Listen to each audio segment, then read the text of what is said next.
This episode of the Electric Church podcast is brought to you by Chameleon Cafe, located next to Brainerd International Raceway off Highway 371.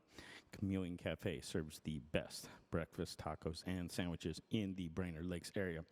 Check out the smoked brisket hash, Yukon Gold potatoes, fried with peppers, onions, and smoked brisket, and topped with 2 over easy eggs. It's a local favorite and just some really great comfort food. You guys are going to love it. Chameleon Cafe also serves all Minnesota brewed beer on tap, as well as wine and sake. We also make great mocktails made with beer and wine, like a classic mimosa or a bloody beer. But we also have original mocktails, like the Japanese cherry blossom and the peachy keen. So come on by Chameleon Cafe, located next to Brainerd International Raceway off Highway 371 in Brainerd, Minnesota. Their winter hours are 7 a.m. to 4 p.m. Wednesday through Saturday, and Sundays from 7 a.m. to 2 p.m. Their winter hours do mean they are closed on Mondays and Tuesdays, but that's still 5 days a week to check out the best breakfast, tacos, and sandwiches in the Lakes area. Make sure you swing by. Thanks to Chameleon Cafe for their support of the Electric Church podcast. Please, listeners, do us a favor and check out Chameleon Cafe and support them for supporting us. All right, on to the episode.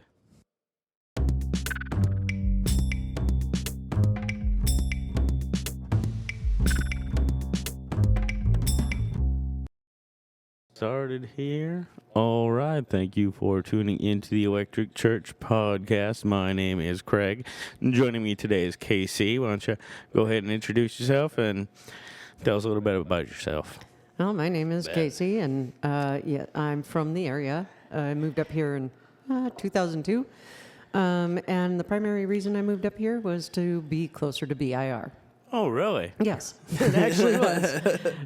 Most people move up here for the lakes and everything, but no, we were looking to get out of the cities, and at the time, my husband had road raced with the Central Road Racing Association, motorcycle road racing, and I was a track official for them for nearly 20 years. And so we were up here all the time, so why not relocate? Yeah. And I'm in computers, and he's a truck driver, so we can kind of go wherever. For sure, yeah. Yep. So we decided to make the move, and then after we made the move up here and kind of got settled in, I actually worked for the track for a little bit that first year, because we were finding work wasn't necessarily as easy as I thought it would be, but that's another issue altogether. Mm-hmm. So while I was working at the track, I got to see something called ET racing, which is a form of drag racing I wasn't aware of. And my husband and friends had always tried to get me to race motorcycles. And considering that I ran med control, there was no way in hell I was going to hop on a motorcycle. Mm-hmm. I had my license, but no, I'm not going to race one. And so I'm like, I could race that. I can race a car, straight line, nobody in. Yeah, let's try it. My husband, yeah, okay, if you want to, let's, give it a try. Well, very cool. So when did you first get into racing? If you moved up here all those years ago, and we're coming up here already with your husband. Yeah, well, he actually got me into racing. He had done some car racing. They used to call it gymkhana or autocrossing. And then he had actually went to France to learn how to run Formula Renault turbo open wheel cars, but could just never afford to race. And road racing is, kind of his jam, but racing a car was way too expensive. Sure. We met in 1990, and in 92 he got invited to his first AMA Superbike weekend. Mm-hmm. And so, it was nearly like NHRA Nationals, not quite that large, but it was pretty big. Sure. And Keith Code's Superbike School was the day after. And he's like, I'm going to stay and take this, course. Yeah, he came home and he says, hun, would you mind if I sell the Goldwing and go racing? And it was pretty much, okay, find me a job, because I'm not going to hang out and be your umbrella girl. Not my thing. So I ended up getting a job with the CRA and got into racing in that respect, and again, it was more motorcycle racing. So I didn't know drag racing except for what I'd seen on TV when I was a kid, drop the flag, straight up, drags. He who has the most money wins, type racing. And that's what ET was designed to level that playing field. Okay. And allow just about anybody to run just about anything. So it's divvied up in classes based on the time that the car can run in the quarter mile. Okay. So slowest is, I think it's at 22 seconds, up to, I don't remember cutoffs anymore, up to like 12.99, or so you can, and then there's another break and another break, and some classes overlap so that you can run more than one class. But the whole point of that style of racing, again, was to level that playing field. And it's an NHRA sanctioned class. And basically, if I'm in sportsman, which is what I run, I say my car is going to run X in the quarter mile. So my car is going to run a 12 flat. And my opponent says, actually 11 flat. And my opponent says, well, my car will go 1150. They get to take off first, half a second before I do. Okay, sure. Yeah. And so, I gotcha. yeah. So, Yep. and then the tree actually comes down in the separate. Sure. Yeah. Yeah. So Yeah. about 3/4 of the way down the track, we should be nose to nose if we both dialed in. Yep. And reaction times were close. Yeah. But so yeah, and then the person that crosses the finish line first, without going faster than they said they would, is the one that wins. That was going to be my major question was, what if you, just kind of fudge your numbers? Yep. Then That's the answer. well, and then there's something else called. So it doesn't behoove you to lie about how fast your car can go at all. Well, it does in the respect that there are people that do something called wheel racing. And what that means is their car is way faster than yours is, or way faster than the class is. And they will catch you really fast, and then they will literally pedal their car to stay next to you. And they're taking the gamble that way. I can't do it. I'm terrible at it. But there's some people that's all they do. Their car is way better, way faster than the class you can run in that class. I think it's kind of cheating. I don't like it, but Yeah, it doesn't make any sense to me. no, it doesn't to me. It's usually those that just want to win, and they're again. That's why I say I think of it more as I don't want to say cheating, but it's just not in the spirit of sportsmanship. Yeah. You know? Totally, yeah. Yeah, because again, this was supposed to level the playing field. Yeah. This was supposed to allow. Yeah, I mean, if you're racing and you're not driving as fast as your car can go, are you actually racing? Well, yes, that is one question. And the other is, you have a lot more money in your car than I do if you can go that much faster. Yeah.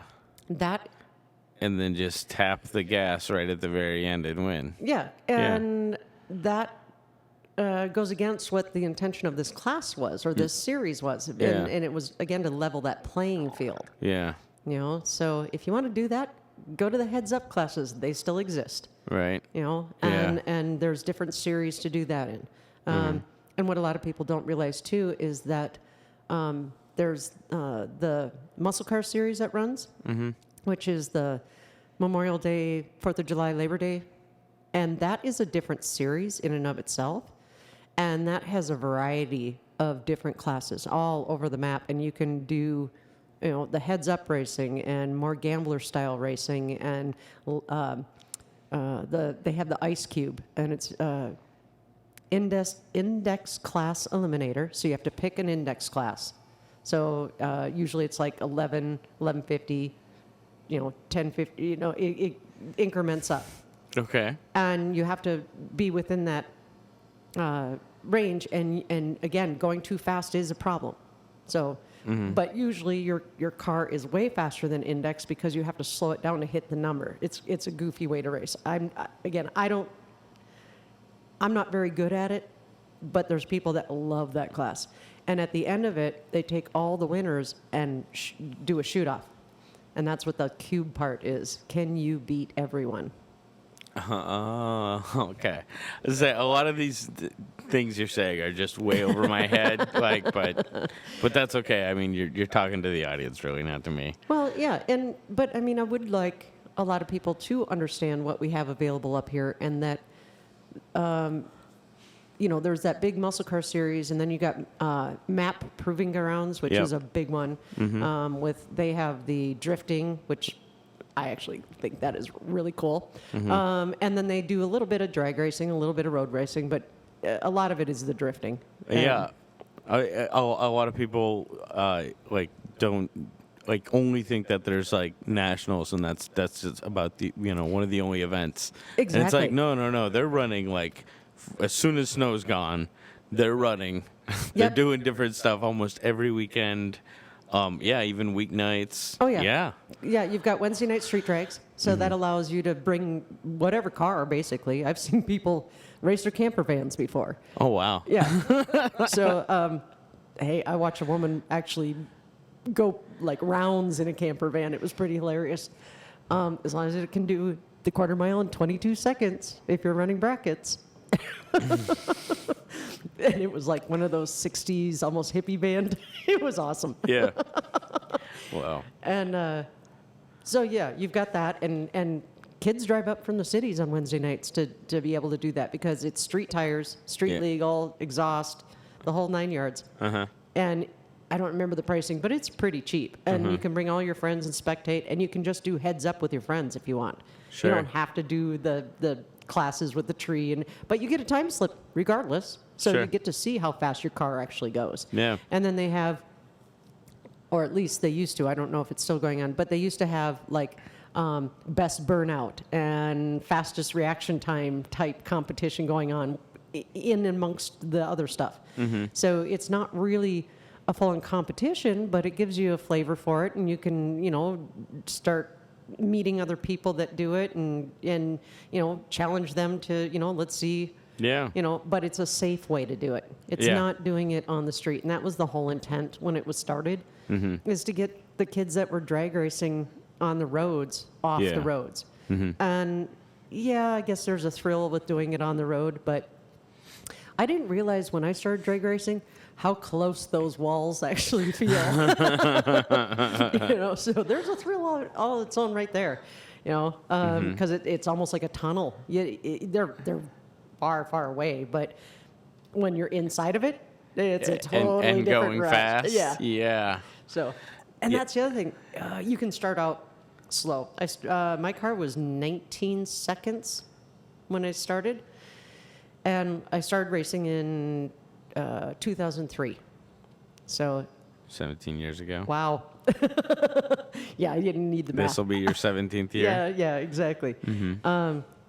And I started out in what's called Street Trophy. So it's basically street legal cars, but in the bracket series, which is the series that runs 8 weekends throughout the summer. And it's the ET racing that I do. If you run the trophy classes, there's 2 of them, Street Trophy and Comp Trophy. It's a lower entry fee, but you're racing just for a trophy. Okay. They're generally street legal cars. However, exhaust is not required, and street tires are not required. Because my car, I got to a point that it was just too fast for street tires. So they were like, yeah, no, you're fine. And then I just incremented up throughout the years. Got a new motor, usually used motors, and incremented up. So by time, actually my car. Right now, we're actually trying to slow it down because I'm way too fast and I don't have a roll cage yet. Because, you have to, if you go below 10.5 seconds. 10.5? Yeah. And you started at 19? At 19. And it's the same car? It's the same car, just Wow. we had a new motor built. Yeah. First time ever that I had one built. Mm-hmm. And I didn't buy somebody's used, and we had it built. Yeah. Yeah. And that's where all that 9 seconds came from? Oh yeah. Yeah. We don't even know how fast it will go at this point. Simply because we can't open her wide up because I don't have a roll cage. Yeah. So, Wow. And I'm sorry, not 10.5, 11.5. It can do, we're guessing probably low 10s, but 11.5 is the cutoff for a roll cage. So I'm hoping I can get one in this spring so that I can actually go play with her. Right. Yeah. I haven't had a chance to drive it with this upgrade. It took us almost a year and a half because it's just my husband and I that work on it. Yeah. Yeah. Okay. You know, so we're not hiring somebody to drop it in there for us, and we had to do a major upgrade and lots of changes on the car. So it almost doesn't. Exterior, pretty much the same car.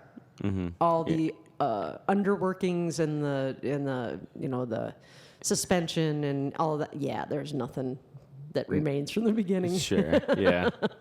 And I'm gonna have to pull out all the carpet and the headliner and all of that in order to have a roll cage welded in. So there's more. Yeah.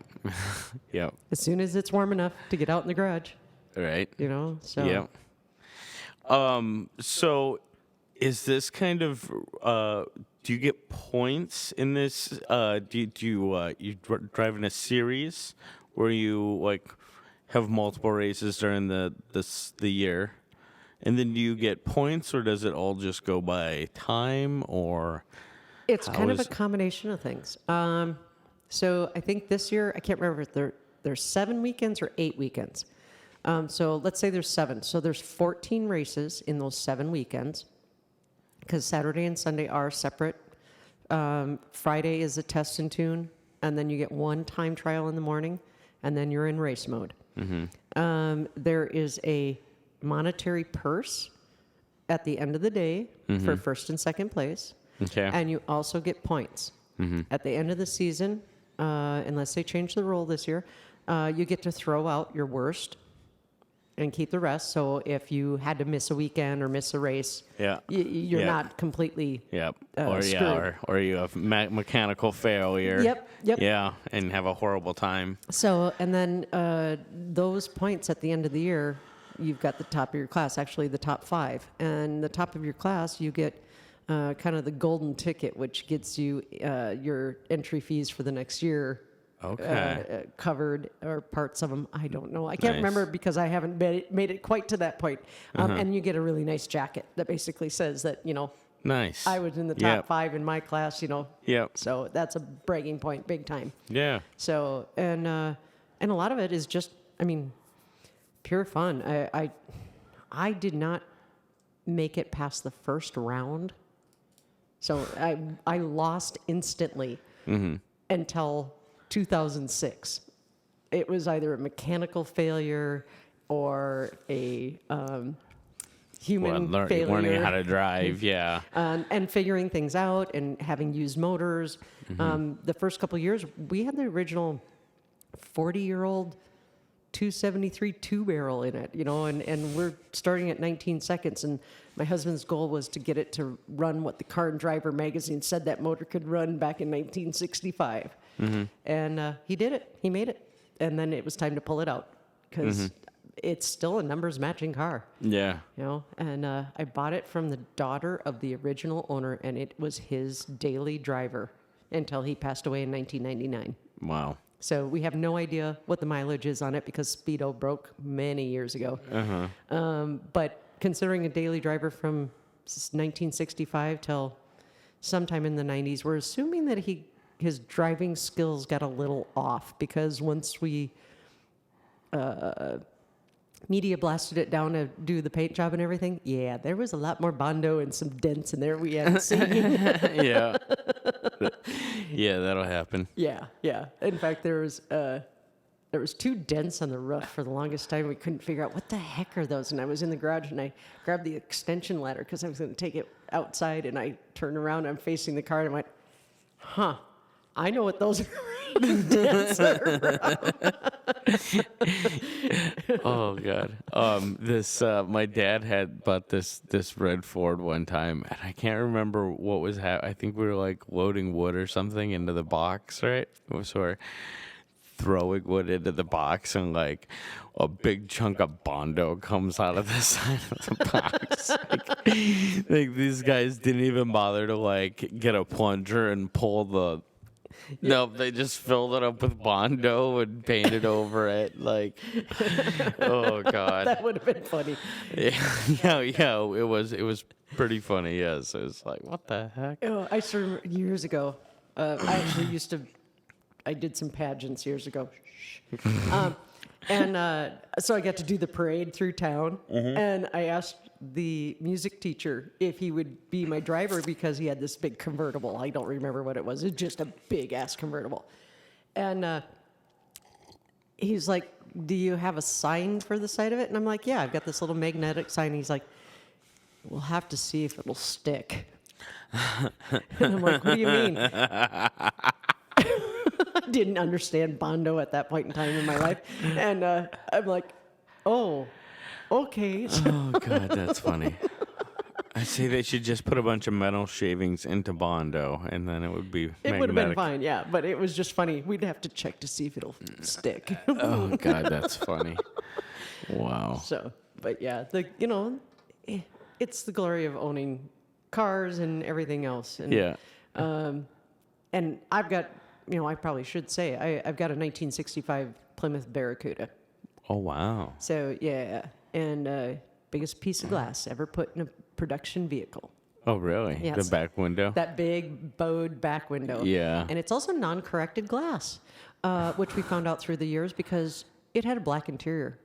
But under the glass, it was white with a big hole in it because it was a magnifying glass.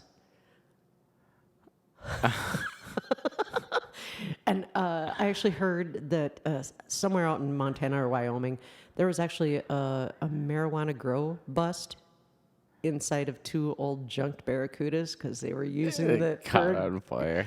Well, no, they were using it for a greenhouse. Yeah. Okay. This is a perfect 'Cause it was- greenhouse. Oh, it would. Oh, really? Oh God! But a Barracuda. Why would you? They were already junk, so the windows man. were intact, but that was about it. Oh, still even at parts, isn't it worth quite a bit? The windows are. I would think so. Those yeah. windows are worth big money. Yeah. So, and unfortunately, I don't have a second, but so far so good. Right. So is that just sitting in your car getting repaired, or in your car, in your garage? Yeah, my car is in my garage all winter. Hopefully this year we'll finally finish insulating the garage so we can work through the winter. We haven't had that ability. And, Let's just get a little wood stove. it's a big pole barn. It's a 36 by 45, I think. Yeah. Well, it'll heat tried- the immediate area. No, it doesn't. We've tried it. And, but we've got more cars to build. So there's a 73 Javelin, AMC Javelin, that my friend is buying. My friend who lives in England is buying it so he can fly over here and come racing. I should put these pictures up. AMC Javelin.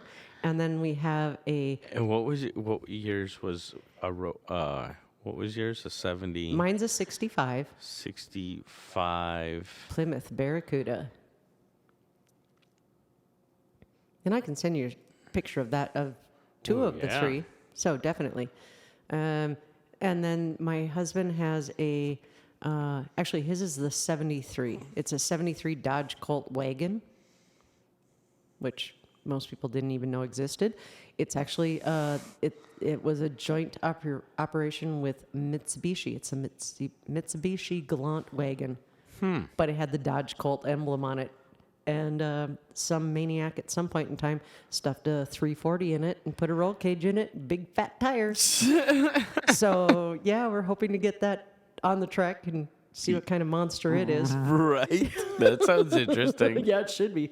And then the Javelin is in need. It's the motor is tired, the transmission's shot, but the body's in beautiful condition. And we actually scored the engine block we've been searching for that car for at least 10 years.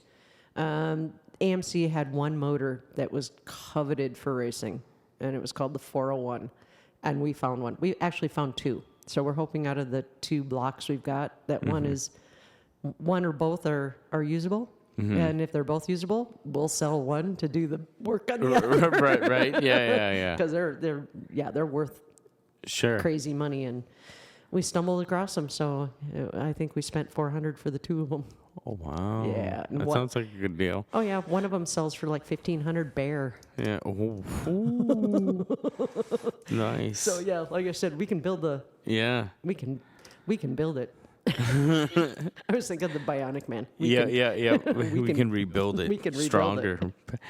Yeah. Stronger, faster. Yep. Oh wow. Well, that sounds like a whole lot of fun. I have no Oh, I know. mechanical. Yep. You and I have talked about that, and just the idea of racing and everything. When I first started explaining it to you, you would just glaze Yeah, over. I'm just like, I got nothing. But You've got a lot of people that come over. oh yeah, You know? yeah. I mean, I do all right from the racetrack for sure. Yeah, I mean, summer's better overall, no matter what. You know. Yeah, definitely. But yeah, especially like those the like private events. Oh yeah, big time. Yeah. You know. Yeah. And and that's just it. When you were saying, as soon as the snow clears, so there's a private club. I'm not certain which one. There's Slowpokes, and there's which they're not slow by any means, but it's just a road racing. They rent the track so that they can go play with whatever car they have. I've actually got a '68 Datsun Roadster that I hope to get out there someday too. And then they also have the Porsche Club. Yep. And the BMW. Yep. Yep. Those guys like to spend money. Oh yeah, but they have money to play with. Yep. In Obviously. spades. Yep. And so again, they're renting the track and playing. Yeah. Those weekends are nice because I mean 12 guys will just show up and and they they don't care what anything costs, and they're just here having a good time. Oh yeah, and they're totally different in the respect that they go to the hotel, and they're definitely more on the luxury end of things, whereas you come for, a lot of the motorcycle racers, they're still in tents or small trailers, and if they can get something that the bike fits in and they pull the bike out and they can sleep in, even better. We had a G&K services van at one point in time. Yeah. So, and then you get into the drag racing, and I got a '73 Winnebago with an open trailer. I don't have one of the big fancy rigs. Yeah. So you see that, everything from that to those great big toter homes. Yeah. Yep. Maybe someday. Right.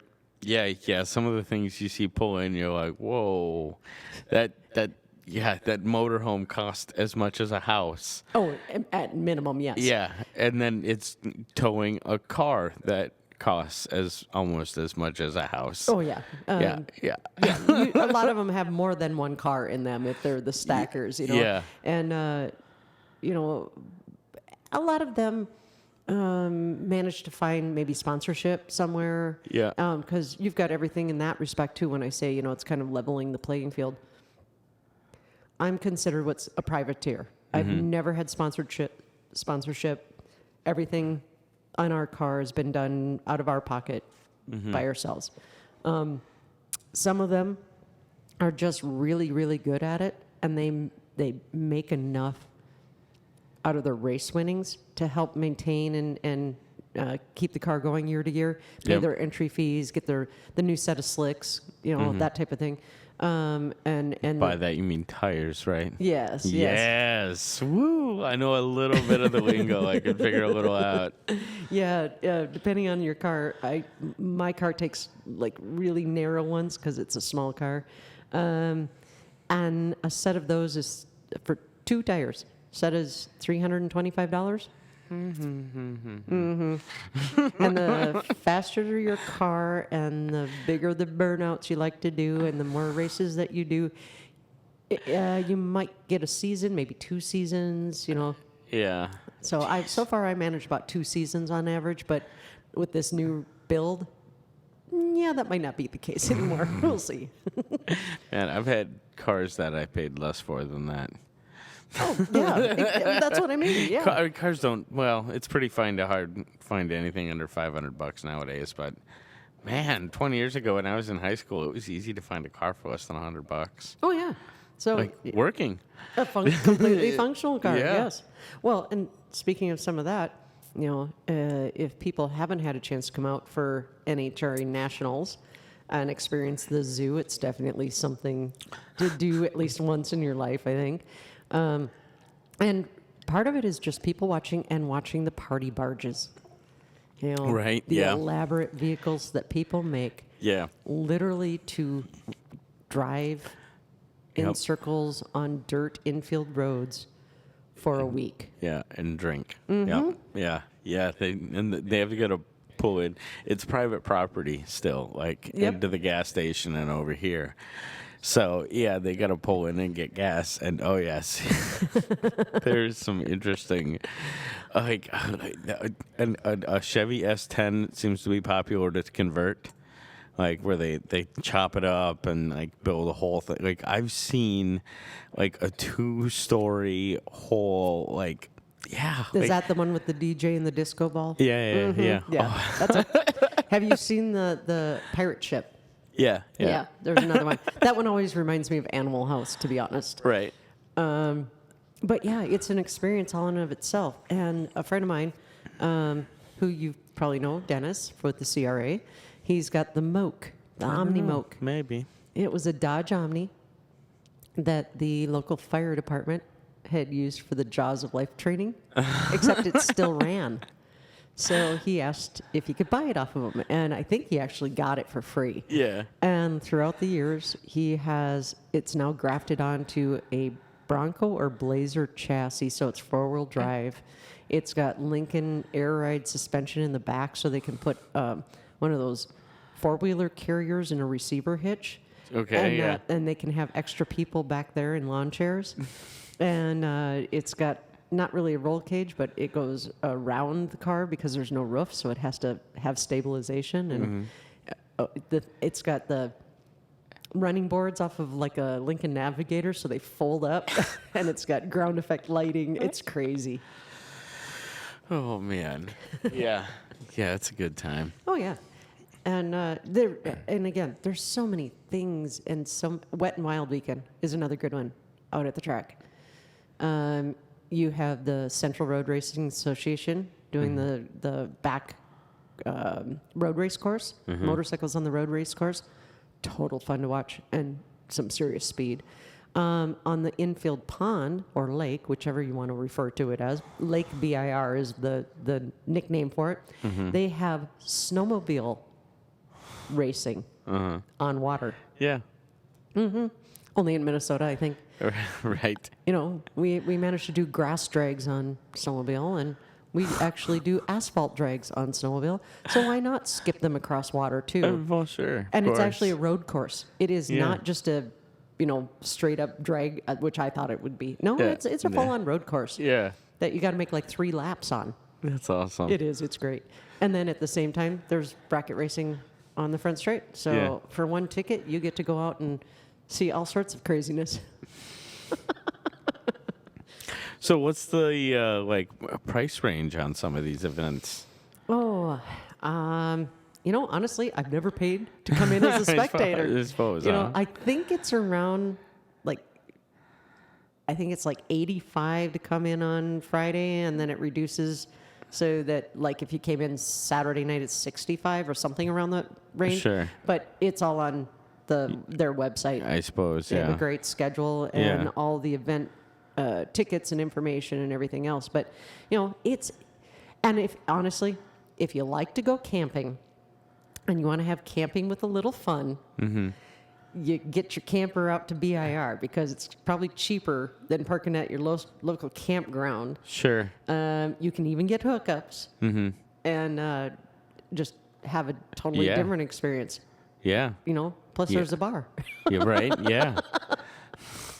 there's a restaurant inside. Oh yeah, and there's tons of you can go around and talk to any racer you want. It's Yeah. just open, and there's bonfires everywhere, and people just milling around and enjoying each other's company. And you can get right in Victory Circle, right up close to where they're doing the burnouts and everything. So it is. I love seeing people the very first time that they're there. Because they walk around all day with just this dazed look on their face, Right. like, what happened? What planet have I been transported to? Yeah. Wild. Yeah. I've been inside like, but I mean I was just inside like promoting stuff, like but yeah, like it was really weird that it was just like, wow, like the like pit area is just like wide open, and like you can just walk around and talk to the Yeah, and people love talking about their cars, honestly. You know, so if you're into old cars, because there's a lot of beautiful muscle cars, Sure. and that's kind of I mean, there's other cars in there that are mixed in, and you've got newer cars and everything else, but a big chunk of them are people that really want to hang on to the classic muscle car, and they want to kind of bring it back to its glory days, so to speak. Sure. They never went that fast. Yeah. Their glory No. day. Oh no. Yeah. With modern suspension and modern wheels and modern. Yeah. Well, you can achieve much better and safer speeds. Well, what's crazy is like a slow kind of beginner race vehicle will go in the 13-second range. You know, that's a real easy, sweet spot to step into and be comfortable. And depending on your car, you're still going to go between 80 and 100 miles an hour. But a 71 Mach 1 with a 351 Cleveland, I believe, went 16 seconds out of the factory, and we all thought that was just screaming. You know? Yeah. No, it really wasn't as fast as our memory remembers it. Yeah. Not Yeah. even close. Yeah. So, but Yeah. I always say, and like not nearly as safe either. Like Oh. didn't have the oh no. yeah, like no all manual steering, everything. Oh, Yeah. well, most of them are still manual. Mine's manual steering. Yeah. I've got an automatic transmission that I manually shift. That's also another misconception. A lot of people think that drag cars are manual transmission. It is so hard to consistently run and shift a manual transmission that most people opt out. For sure. Yeah. Yeah. That's a whole skill set in itself. There used to be a guy, I don't remember what car he had, but I loved watching it launch because it was a manual transmission and the wheels came a good 4 or 5 feet off the ground, and he was shifting into second gear with a manual transmission with the front end off the ground. And my Yeah. mind's going, if that happened, I'm so short, my feet would have come off the pedals. I couldn't shift. You know, but so yeah, it's loads of fun. It just Yeah. really is. So, what is the specifics? What's the like name of the series that you race under? It's literally called the Bracket Series. Okay. It's, well, technically NHRA, but on the website it's Brackets. And again, it's BrainerdRaceway.com, and the schedule's out there. And if you're interested in seeing any sort of motorsport, there's a good chance you might be able to find it out there. Yeah. You know, and it's a great amount of fun, and it's fairly inexpensive in the scheme of things. Oh, and like I said, you can go camping, so you can bring your Right. own booze, bring your own food, bring your own everything, Yep. and just hang out. Yep. Yeah. Well, a bracket series. That's do you know Cameron Dorn at all? Oh, I recognize the name. I don't know if I've Okay, because personally. he races out here. I don't know if he races in the same series or not. But last year he like ended up winning the grand championship, like strictly on points. He didn't win first place At in a all? single race. Yeah, and I was like, God, that's so weird. Yeah, it's possible. I actually came down against my teammate, of all things, 2 years in a row that he and I were fighting first and second place. And there was 1 year in particular, if he won, he would win by 11 points. If I won, I would win by 1 point.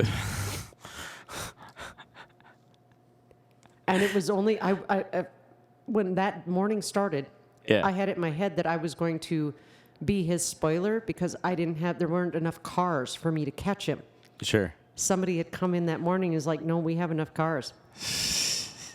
We had enough that there would have been 1 point if he went out first round and I won the whole thing. I would have beat him for number 1 overall for the season. Yeah. That's crazy. Oh, that's weird. That's what makes it fun, though. And yeah. Once I figured that out also, I tried to screw with him the whole time to make him go out the first round because I wanted it, Yeah, for sure. It's friendly competition, too. I mean, for the most part, we all like each other. We know each other. I mean, most of us have been out there for years. But we also want new people. You know, we need and want new blood. And I love the junior drag series. I don't know if you're familiar with that or have even seen those. No. They're like 1/8 scale rail dragsters. Okay. And like the mini bikes? Well, no, like those little the little wheels in the front, the fat ones in the back. Okay, with the motor on the back. Yep. You can start racing those at age 5. Oh, wow. You can't race an opponent. You race strictly for time. And then I think that's ages 5 and 6. And then there's one class is 7, 8, and 9-year-olds, 10, 11, and 12, and 13 through, I think you have to be 17 when the season starts, your last year. Okay. And the cars get faster, obviously, as you go through, and they're like little. I mean, it has to be like a little slot car, and you are low slung to the ground. You're coming up to maybe my hip, so we're talking 3.5 feet tall, 4 feet tall, if even that. And they run an 1/8 mile, and the big ones are running faster in that 1/8 mile than my car goes. Yeah. It's crazy. But these are the kids that also jump out of that and into the big cars right off the bat. I mean, they're going in big cars that I will never go on. No. Right. And then they also have a new program. I don't remember the name of it. But kids under 16 can race a regular car as long as they have an adult that's willing to be co-pilot. What series is that? It's in with the ET. It's in with our brackets. Oh, really? It's an NHRA section class, and I think it rolled out like year before last. And I've only seen like one because it takes a bit for things to kind of catch on. Yeah. But I want to know what parent is going to be completely cool with hopping on board. I'm not going to get my I was like, that can't be my phone, right? Nah, it's mine. I got it on silence unless the husband rings. So, oops. Yeah, that just messed me up. I was like, wait, the cafe phone does not sound like that. I'm hearing bells. Yeah, like, oh man. Oh wait, it happens all the time. Like you like step outside in the summertime, like just take 5, breathe in some fresh air, and like you hear the phone, and you like run inside, and the phone's not ringing. I was just thinking, your back door faces the racetrack. I don't know how much fresh air you actually get out there. Oh yeah, there is some days where walking outside, it's like, oh my god, I just like nitromethane or something. You can just smell like transmission and like brakes, and rubber. rubber. Yep. Oh yeah. Oh yeah, there's some days where it's like it's so bad, it's like it's coming in through the through the exhaust fans. Yep.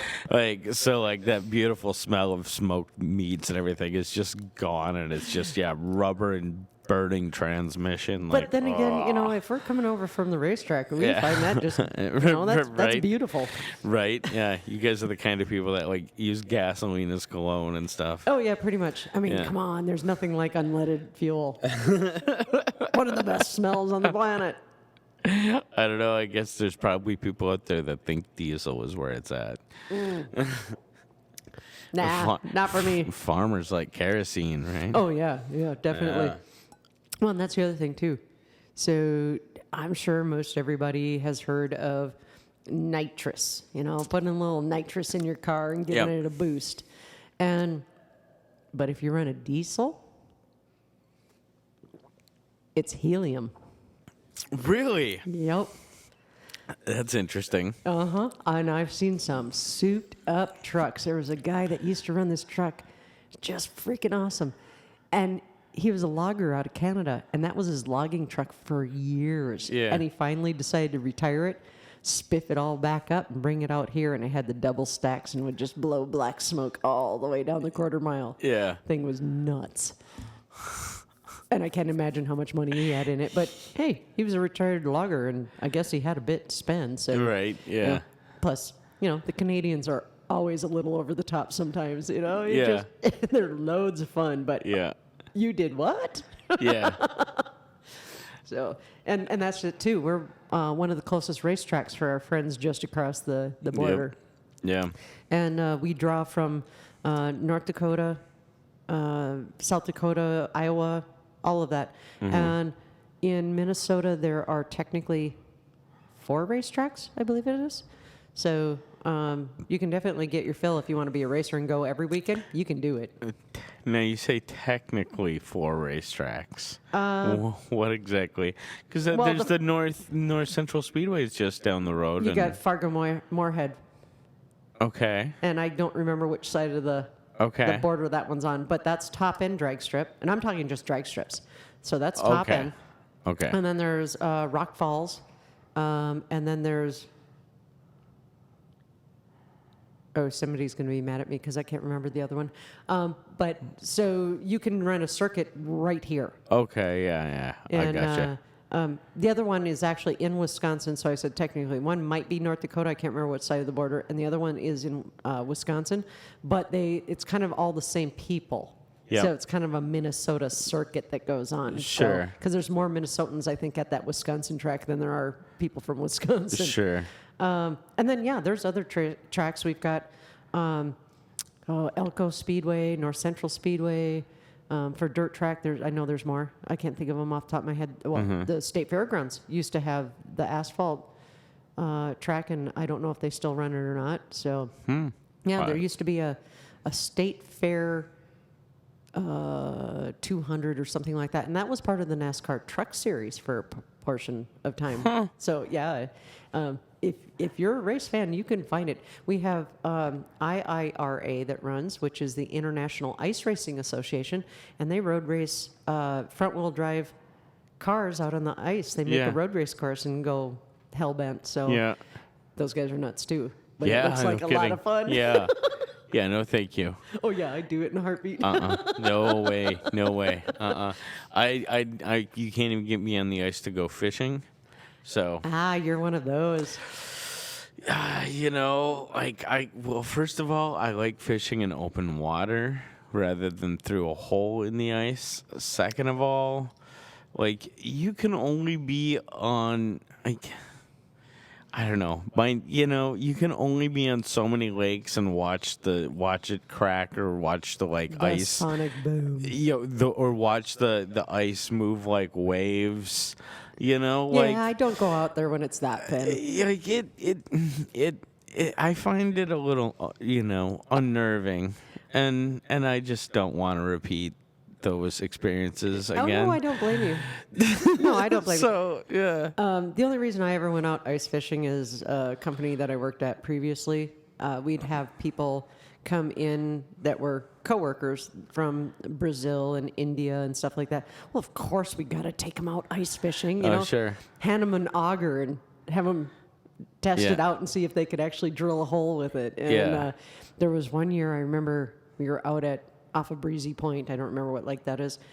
And it was a year that it didn't snow. It just got really cold. And you could see all the way through the ice as if it were glass. Yep. Yeah, no, I did not like that. Yeah, that's not fun. No, it was really, really thick, but you could see all the way through it. I want it snow covered. Yeah. One year when I was going to Central Lakes College, I was hanging out with somebody, and God help me, I can't remember what the heck their name was or where the heck they were from, but they were from somewhere either in the Caribbean or South America. Someplace a lot warmer than here. A lot warmer than here. And they were like, oh, you know, like, I can't believe here in America you have all this wealth and you have people living out in those shacks. And I was like, no, those are people ice fishing. Those are ice, and they didn't get it. And so, like, we drove them, like, just onto the entry of the ice, you know, like, right onto the, and didn't drive far out. And I was explaining, like, no, see, it's a lake that's frozen. And they became very uncomfortable very quick. And it's like, no, we're in like 10 feet of water. Yeah. You're cool. Calm down. We'll leave. I have another friend that's a truck driver. Yeah. And he's an over-the-road truck driver. And he had a run coming back to Minnesota. And he was coming up 169.